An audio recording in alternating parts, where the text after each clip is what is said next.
Today, I want to introduce our founders chat that I managed to have this week with Claus from Elsie AI. Claus has built a really solid e-commerce platform. He launched Elsie AI just this month in November.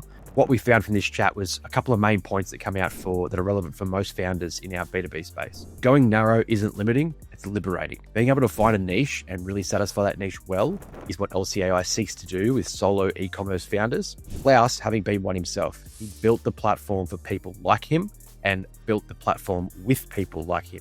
Claus comes from a builder's collaboration as opposed to a founder's mindset, and has really been able to build something fundamentally great in Elsie AI that is narrowed, that is niched down, and is focused on solving the problems that solo e-commerce founders have. So that's one thing. The second one I found is, how does AI help you go to market in this day and age? Claus and I discussed the idea that previously, it would take a long time to assess and build an identity around a certain feature set. Now we're looking at being able to push feature sets to market really quickly to receive feedback at a very low cost. Claus coined the term around sort of intentional speed to market, which I think is really great to think about. You can actually be more proactive than reactive to client requests and really start to get in front of that with AI tooling. And the final one we spoke about, build products that create habits, not just deliver features. What do I mean when I say that? If you're presenting dashboards, if you're presenting frameworks on how to utilize your platform, daily reports, weekly, monthly, getting your client to actually engage in your platform in a layered approach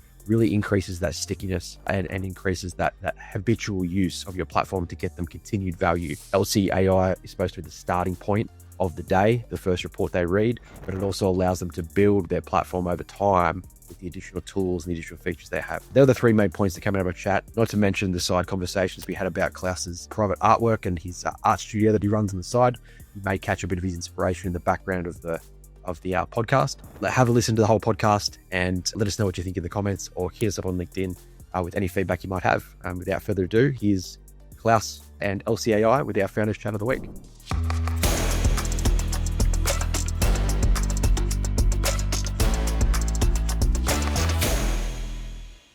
Claus, like I mentioned, thank you so much for joining Founder Chats today. Really excited to jump into your background at Flipboard and also into the current launch. For our listeners out there, I mentioned that you are day 2 post-launch of Elsie AI. You've put yourself out there with this venture studio that is essentially a home for builders. And really, that's where you want to see yourself moving forward. You're building Elsie AI out there into the public. It moved into that public beta phase yesterday. I guess, can you tell me a little bit about the last 24 hours? How's that been from launch to now? I mean, it's always exhilarating when you launch something, whether it's small, big, new, or an optimization, because you finally get some feedback. So there's just been a lead up, which is the anticipation, and it's like get to like a go, no go. But then the last 24 hours has been looking at data and getting feedback. And it's like, what are people saying? And what's good, what's bad, what's not working? Did something break? Like, we've sort of been in that mode, and we will be for quite a while. Yeah, interesting. And I guess you mentioned, it says on your website, co-designed with solo e-commerce entrepreneurs. You mentioned there you're now in that sort of feedback phase, that feedback cycle. What did you use to help you build your roadmap and that MVP or that version 1? If not the feedback of current customers? How did you start to find that? Because that's often a question I address in our community chats is, how do I know I'm building the right thing? That's kind of the sentiment of a lot of these chats. But how did you go about that if you were in a sort of a closed incubator? Yeah. So we are part of 1848 Ventures, which is like an incubator. It's a venture studio where we are building different products. And we have a mission behind 1848. Everything we're building is for SMBs, so small to medium-sized businesses. So we have that as a principle, but specifically for Elsie, diving into that, like step number 1 for us was to start defining an ICP, so our ideal customer profile, and be really narrow and focused on that. And then from day 1, as we started going down this route, it was like, well, I'm not the ICP. Well, actually, I do have some of the same traits myself because of my own website, but we need to go find somebody that lives this every day. And so very early on, step number 1 was be very clear about who we think is our ICP, and then go recruit some co-designers to help us build this with them. Listen to their pain points, find out what is it that they're experiencing in their day-to-day, and how can we help them alleviate some of their pain points. It's been very important from day one, even without a product and even without getting real customer feedback, if you will. Yeah, I think that's really interesting. And I think that whole idea of building from a place of a user perspective as opposed to building for someone is super powerful. And I had Dave from Submagic on a few months ago now, and he had built a tool that allowed him to slice and dice his long form videos and caption them and then and make something valuable for him to be able to increase his rate of video production. And he showed it to a few people and they started wanting to use it as well, right? And again, he built it to solve his own problem for himself. Then he found this ICP circle around him, and then all of a sudden it exploded, right? I think there's no better way to build. And I think I just came back from a conference up in Canada last week, SaaS North.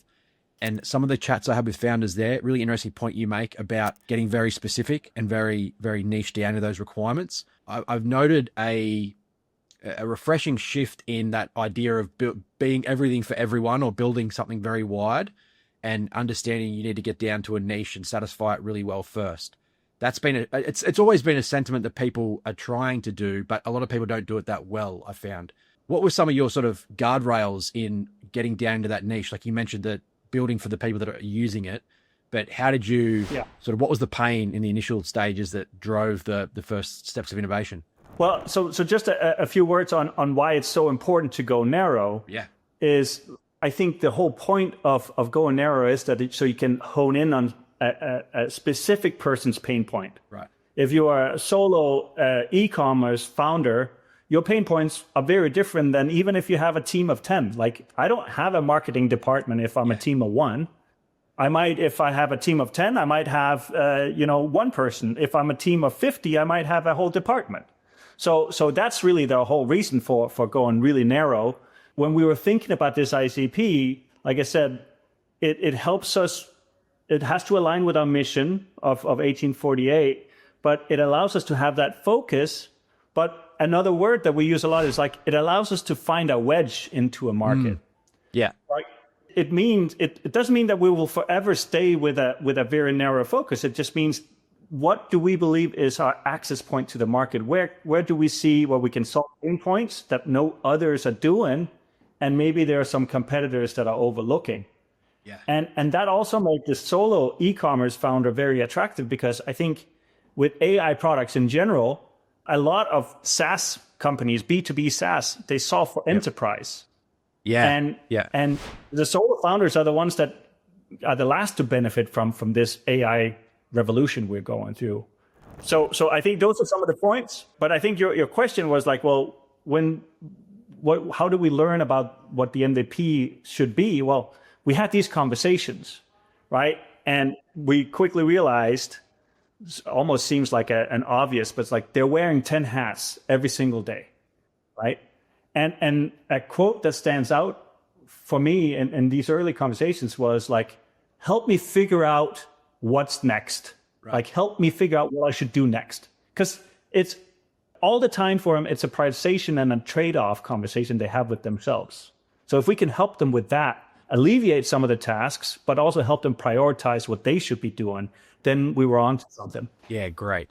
Yeah, it makes a lot of sense. And just harking back to that idea of building for someone, like one person in particular, one thing I've found super powerful when I do talk to founders about that intelligence gathering about what to build, how to build, is if you do have an ICP, and this comes down to how you break down your total addressable market, right, into segments.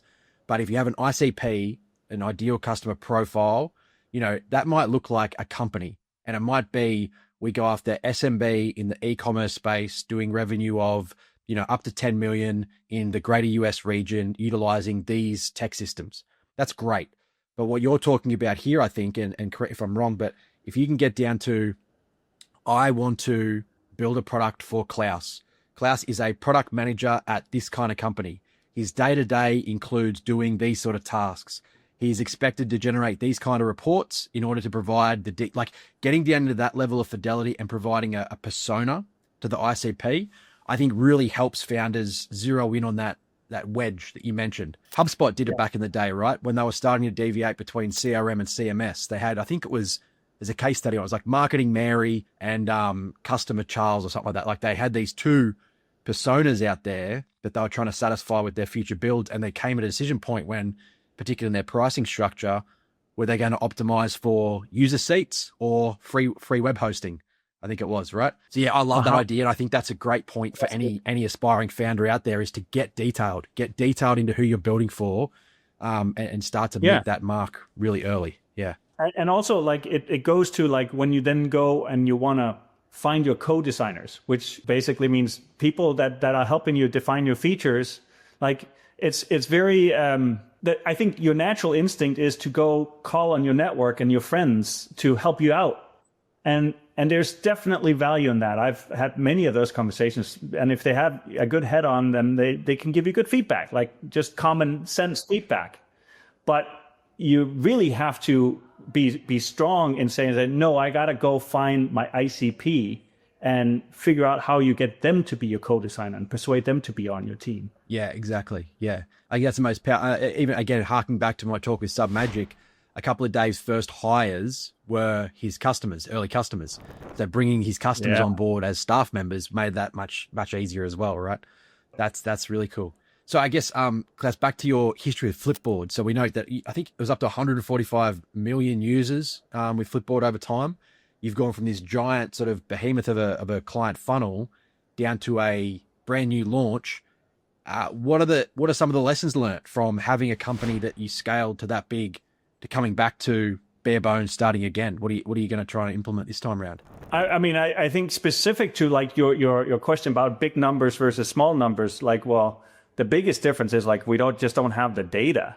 Right. Like, you when you have millions of users, you have the luxury that you can do a lot of quant test, A/B test. Yeah. And you can just launch them and know in 2 days, like, was this a good idea? But so a lot of that doesn't exist anymore. So that, whereas at Flipboard, we were lining up A/B test every week and multiple ABCD test, and so that whole thing has changed. Yes. When you trying to go from 0 to 1. 0 to 1 is scrappy. It's hand-to-hand combat, and you really appreciate moving the digits, just single digit, right? Yeah. Can I just get one more to today to try out my product? That's a success metric. So, and we celebrate it, right? But I think another big theme, Flipboard to me was between Flipboard and where I am now. I was also at another startup. So it's 3-4 years back, I was at Flipboard. Well, we didn't have AI back then the way that we have now, right? And I think that unlocks everything for startups. Like, the game has changed, which makes it really exciting to be in a 0 to 1 space, because you have these superpowers. You can do a lot more with no people. And I think it should be encouraging for any startup founder that you, if you can leverage these products, you can go really far without having to worry about funding as much. You can bootstrap yourself and try out a bunch of things if you know how to, leverage the tools. Yeah, 100%. I think, and just harking back to that volume piece, I think that's a really interesting point, because I think to, like, pioneers of experimentation, like Booking.com, right? The amount of traffic they would have daily, and they run thousands of experiments at any given time concurrently, and they can adjust the most minor of things, like a certain, how they word a recommendation or how they word a review to incentivize different behavior. And so you're absolutely right. I think the time, the intelligence pool that you have with a larger customer base is far greater, but that's not to say you should avoid experimenting or testing with your current user base, even if it as small as it may be, in order to continually optimize, right? Because you'll still see those efficiencies. And like you say, it might not be as steep as 145 million, but if you're trying to increase your daily trials from 10 to 15, like, that's huge in the context of your current environment. Yes, that's really cool to hear.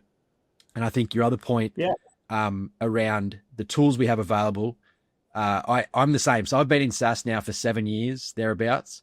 And, I talk about my first experience, my first SaaS company. I'm like, well, I didn't have AI back then. Like, you sound like the old crew, right? Even though we're not that far into it. But we used to have a fundamental principle across our sort of ecosystem of companies around sell to build. So that whole idea that at the end of a sales call, I'm going to say, hey, Claus, we're thinking about releasing SMS. Is that a good idea? Like, would you use it? How much would you pay for it? How much value would you get from it? And you build this intelligence picture over time and you go, okay, great. I've now reached a threshold where I have dedicated MRR to this new feature. Hey, devs, go and spend the time and money to build it. And I think you're right. And we have this superpower now where we've almost flipped it on our head, and I can release something really quickly with a very low impact on my COGS, with a very low impact on my developer cost, to see if it's going to work. And if it doesn't, then I throw it in the bin and the sunk cost is minimal. I don't know if you agree the same way. Yeah, but I've had to make a conscious shift in the way I'm managing my team over the last 2 years to break that idea, because I always say to them, show me the data, right? You always want to see the data. Show me who wants this feature before I build it, because it was always going to be a big lift. Now that lift is getting smaller and smaller by the month, it seems. Oh, yeah. I mean, some tangible examples of that is like, I mean, I'm sitting and I'm having fun in Lovable. That's my prototyping tool. One of my colleagues, he uses Replit. So we have our own, right? But it's very easy for us to build something that is pretty good. And then we either launch it as a public facing site that we can get real users to for free, or we can take that and put it in front of user testing or something like that. Instead of, years ago, it would be a prototype that you could click through and it would take our designer a bunch of time to create. Like, 100%. Well, I can do it now and have a fully functioning prototype in no time. Yeah. So I've tried to coin this term micro apps for marketing, right? In that Baremetrics, we acquired a company a couple of years ago now called Flightpath Finance, which was a forecasting software. And it directly integrates with Xero, builds these beautiful dashboards for you to model out your runway, your burn rate, all that sort of good stuff. In Lovable now, I've built apps in the last couple of months, same as you, that's my playground at the moment. I built an app that could just use your Stripe API key and throw up some really cool dashboards, right? Limited functionality, but I did it in like a day. I didn't have to go and acquire a bolt-on for that to happen. I built a max MRR calculator that shows you when your current churn rate will meet your current rate of new MRR acquisition and show you your limit of, like, you either need to adjust these variables. I built we released SMS for our recover feature the other week. I built an SMS message generating tool where you can pick your tone, your branding guidelines, and it will automatically generate SMS messages for your recovery workflows. This is, wow. I'm a non-technical CEO doing this. I'm not a developer, right? It's cool. It's phenomenal the power we have at our hands now to be able to do things quickly. And like you said, the reason I'm doing this is I'll test that on the public market. And if it's valuable to enough people and I see enough traction, I'll say, hey, devs, bring this into the product. Like, bring it in and put it in where it's appropriate for all of our users. I really love that kind of, the place we're in at the moment is non-technical founders to do that. Granted, if I try and get too tricky, the apps fall apart and I don't know how to fix them and I don't know how to dig beneath the hood too far. But it's okay for the top level stuff I'm trying to achieve. I'm really excited to hear you're doing a similar thing. I like playing around in Lovable. I've played in what was the other one we worked in? Replete. Yeah, a couple of our guys have worked in Replete as well. Bolt, Cursor, all the standard sort of coding tools as well. But the whole idea of low code app development through something like a Lovable has been really cool to see how that's going. And I think the other thing you're sort of pointing out is, like, you can use it for prototyping and get product feedback, but you could also use it as like lead magnets or lead generation tools, right? And that's exactly what I've been doing, pushing it out there just to say, hey, this is our thought leadership around how you should calculate certain metrics. And it also allows me to sort of almost put out like freemium style features. Like in Baremetrics, we'll ingest all of your revenue data from day one all the way through. So if you had a transaction back in 2013, we'll bring that in. I can build something that just shows you like your last months of data, right? Last 1 month, because it means it's decreasing COGS, decreasing processing power. And if you like it, then sign up to Baremetrics and you'll get the full history. Like, it's a great lead magnet source. And that's what, I'll keep banging this micro apps for marketing catchphrase and see if it catches on. But yeah, it's interesting. Yeah. So with that in mind, I guess, and, this innovative mindset about building things and talking to customers, you would describe yourself as someone who thinks outside the box. Have you made any sort of unconventional decisions with Elsie in your current go-to-market that you think sort of go against the grain, or maybe even go against how you would have done it if you launched it 2 years ago? Well, I mean, I don't know if I have like a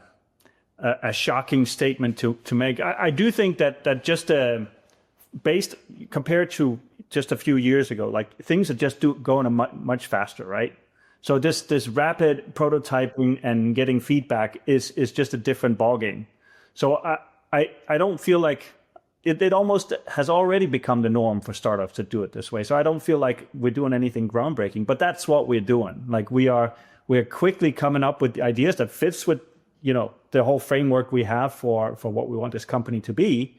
But then we're quickly prototyping and getting it out there at a much faster pace than before. We use a term like it's like intentional speed to market, right? It's not just speed to market to have speed to market. It's intentional.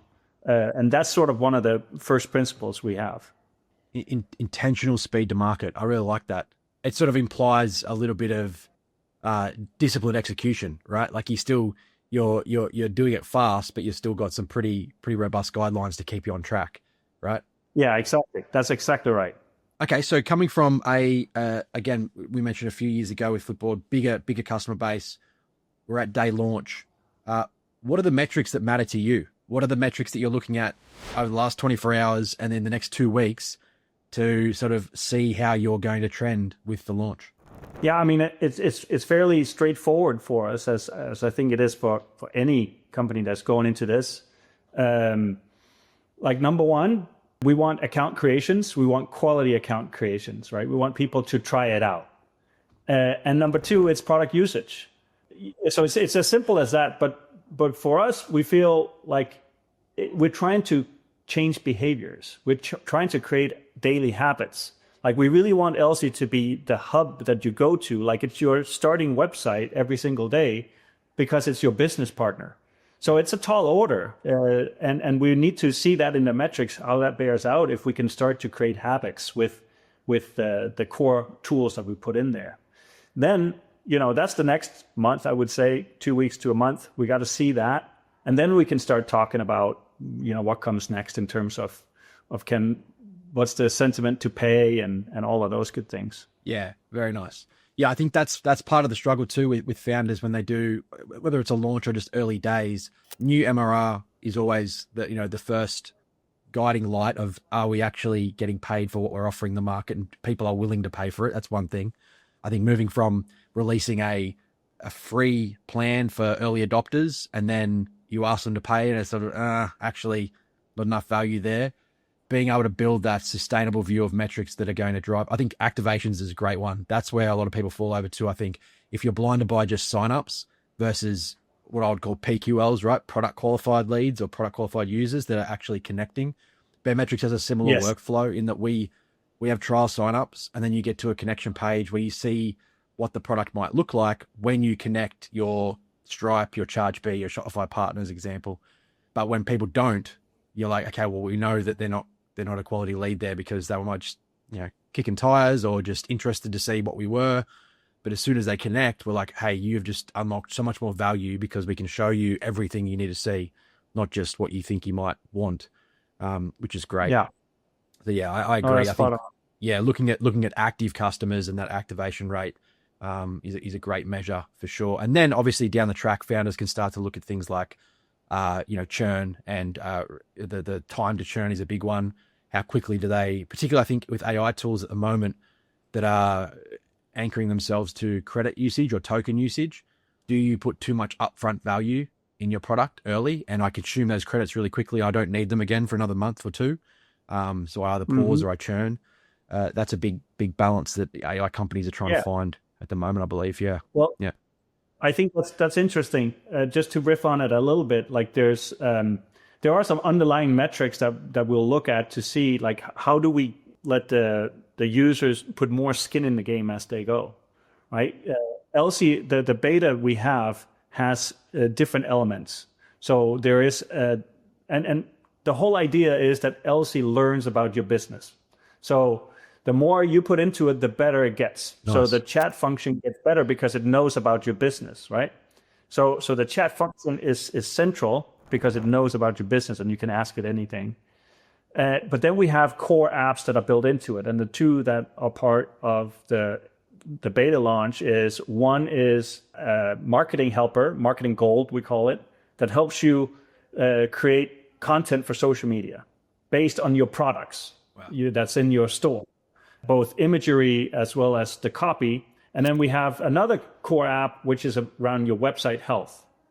So if you take those three, you can sort of think about, well, what's the habit level for all three? Yeah.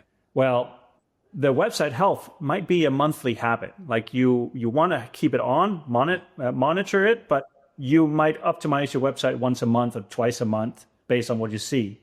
Marketing help might be, it could be daily. It could also be multiple times a week, because you want to be inspired to what you should put on. And chat might be the daily habit.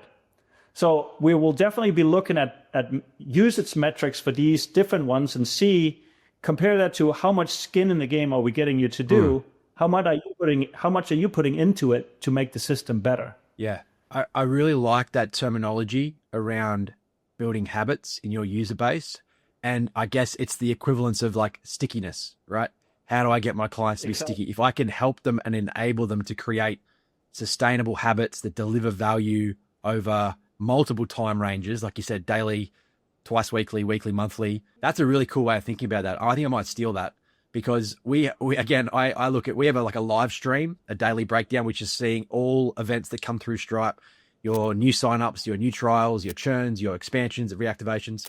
But then we have things like LTV, right? LTV really is only a good metric over time. And even your churn numbers, some people want to see daily churn, but your ability to impact that, particularly in that SMB space, is generally going to happen over 30 days. So the result of a change in your onboarding or the result in a change in your support or documentation, it probably only manifests over a 30-day window. Therefore, that's something I'm going to look in on an action over a 30-day window. I really like, that terminology around building habits in your users. I think that's a good one. Oh yeah. And it reminds me, before Flipboard, I was with Texture, which was a subscription business for unlimited access to magazines, and we put a lot of effort into churn prediction models. Yeah, where we directly tied your behavior to the likelihood that you're going to churn after those 30 days, right? And so that's another way you can apply it. Yeah, for sure. We actually had an interesting a client case a few weeks ago in digital media, and they were looking to experiment with. They wanted to see long-term effects of 3 different pricing models. And it was something like, digital plus hard copy, only digital plus audio book as well. Like they had like this audio function, and they were all kind of 3 different price points, but they wanted to see the weekly churn rate of each of them, and then the reactivation rate once they ran certain campaigns. And the product was kind of the same for each one of them. It was just the way they grouped them, I guess, that was interesting, and different price points for what people are willing to pay. That's a really cool one. Claus, you mentioned at the start of this, you define yourself as a builder as part of this journey you're on at the moment with Elsie. Some people may not know, but you're a self-taught artist. You have your own art website on the side. How do you balance that as part of your sort of the work? Does that give you purpose outside of work? And is that a way to sort of de-stress, or is that just something you love pursuing in your own time? Yeah, I mean, it's been, I started painting because, where I worked before 1848 was at Maker's Place, which was a startup for digital art. And I was around all of these artists and creating every day. And I was like, I can do that too. Yeah. And, feel like I have a growth mindset. So if I want to do it, I can do it. So I started painting. And I quickly realized that it is exactly what you're saying. It's de-stressing. Like I'll tell my wife I'm going to be in front of the canvas for 20 minutes, and then 4 hours later, I'm up from the basement. So I definitely use it for that. And then it's just fun. Like I really enjoy it, and I like to put it out and see how people react to it. That can be a little bit intimidating. Like if I tie it back to what I'm doing now, it's like, well, it's my own little startup, because after a while doing it as a hobby, it's like, well, let me try to see if people will buy it. So I have my own website for it, where I'm have my paintings for sale. Yeah. I also have them exhibited locally here in California, and been part of an exhibition in Spain. It's been a lot of fun. Wow, that's so cool. Is that a portrait is that a work in the background there I can see? Is that a self piece? This big one? Yeah. I wish, but that's one of the guys I look up to. His name is Michael Brandrup, and he's a Danish artist that lives in Los Angeles. So he's an expat like me. I'm from Denmark as well. So we had that shared, and then I bought that from him. It's I'm very excited about it. Great, yeah. He's become a friend of mine, but his style inspires what I do, because at the end of the day, I'm really just a copycat. In my early days, I'm trying to imitate the masters, if you will. That's very cool. Yeah, I love that. And whenever I get the chance to travel to a new city, I try and get to the biggest sort of gallery or museums. I love museums as well to look at the art.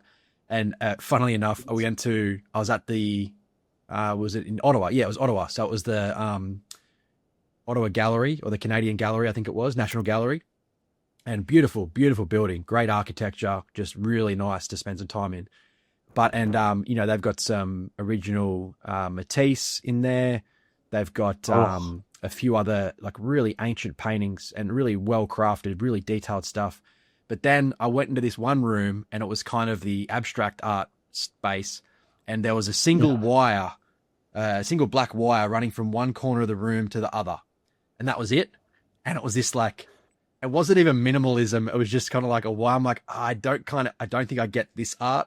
I don't think I have to. But the painted works were amazing. They were really good. I spent about 3 hours there walking through.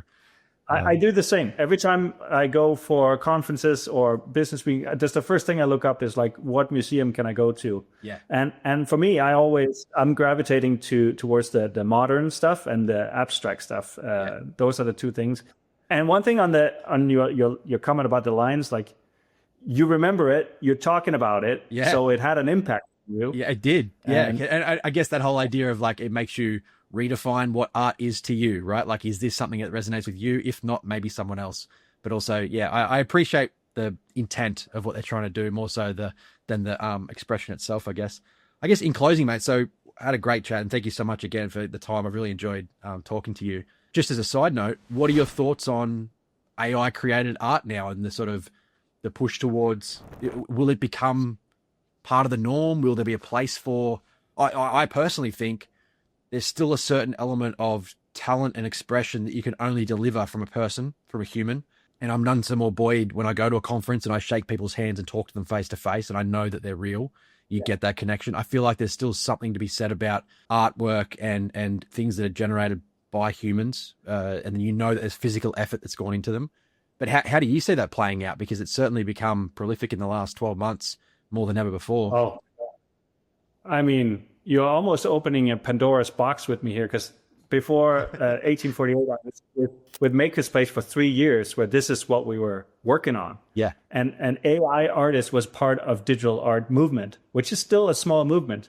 But I find it very fascinating and exciting. I think there are different types of AI artists. There are those that are very derivative and are using Midjourney to do something derivative that is not that inspiring. And then there are those that are really pushing the envelope and creating their own algorithms and their own original art, either through their own AI model or creating generative art, which is building an algorithm of their own. And some of that stuff, I mean, I have digital art on my wall here. It's hard to see on the screen. I have downstairs, I have a giant print, a 1 meter by 1 meter print of a generative piece of art. So I'm all in on it. I find it very fascinating when you have artists that are pushing the envelope. That's, to me, is extremely exciting. And NFTs have made that possible because NFT is a way to prove provenance of you, an owner of this art, which makes it possible for these artists to make it a living. Yeah, agreed. I think you're right. I think some of the things that come out are quite fascinating. I follow some, I guess you wouldn't really call them influencers. They're just content creators on Instagram that run a camp. Their whole account is it's a video, AI video of like an Outback Yeti style guy in Australia. And he's just getting up the shenanigans, and he's just got a whole like funniness about him that I just find hilarious.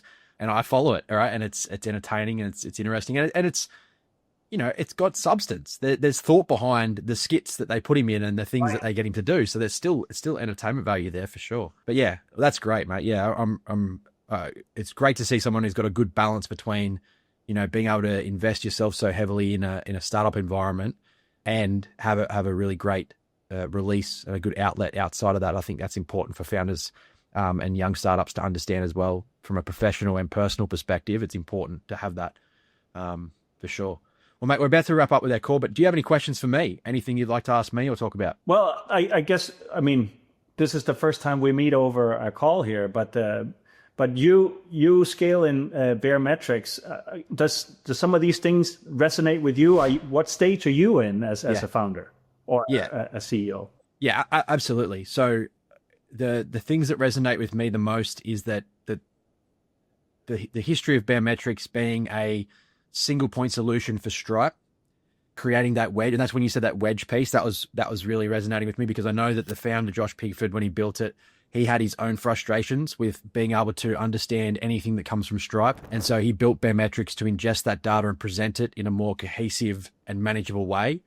And once he had established that foothold in the Stripe market, he saw that there was a common problem with users for Google Pay, Google Play Store, Apple, right? ChargeBee was getting big at the time, Recurly.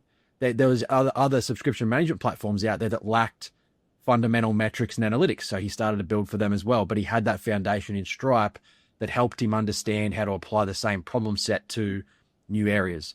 So that resonates with me, and that's part of our, I guess, parallel nature. Your point about experimentation resonates with me a lot. My presentation last week in Canada was around how to build a hypothesis-driven experimentation roadmap. How do you include experiments in your goals, weekly, quarterly, and how do you actually utilize your metrics to do something, right? And so that scale piece, I think, is something that's not understood, but the signal you get at scale like 145 million, like you say, is so much quicker and easier to see statistical significance of a change and then move on real quick.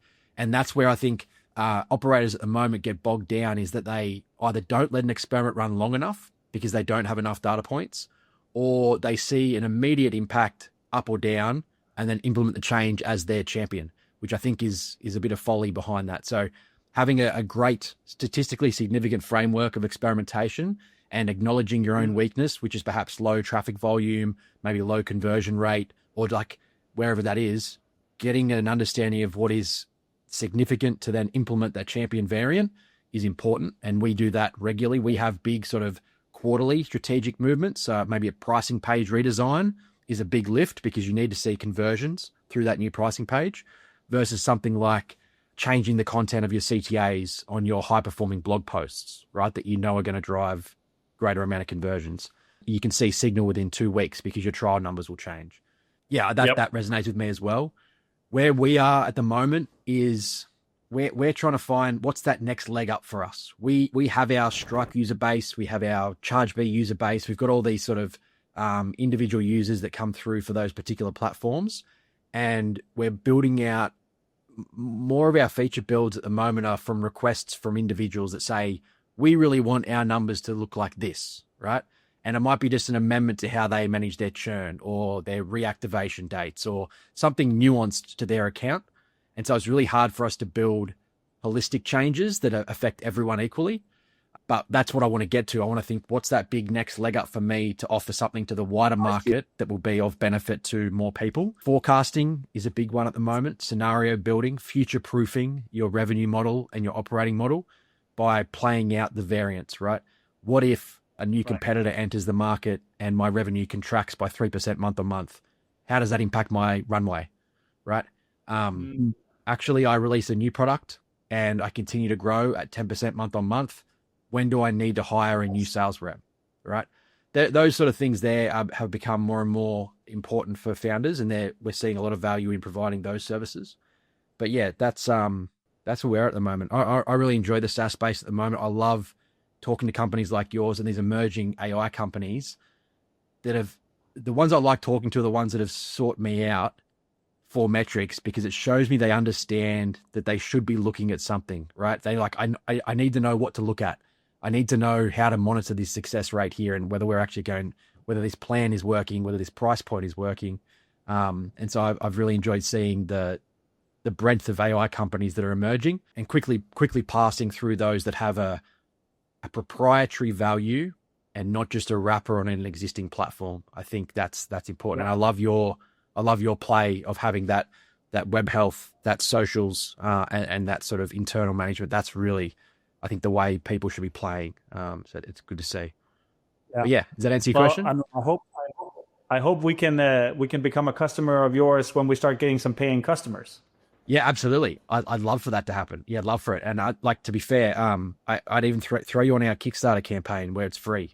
Jump on there so you can start to see those dashboards as they arrive, and you can monitor that. Now that you're launched, absolutely jump in there and check out that plan, because I want to see it now. I want to see your numbers up and to the right and continue to grow from here to there. Appreciate so that'd be great. Yeah. Well, Claus, thank you so much for your time, mate. We've gone a little bit over, but I've had a great time talking to you, and I hope we can do it again someday. If you ever have the need to, if you want to do any co-marketing material for Elsie, if you want to jump on a podcast or a webinar or whatever it might be, more than happy to contribute. And yeah, thank you so much for taking the time. I appreciate it. Thank you, Luke. Awesome. Thanks, Claus. We'll talk again soon.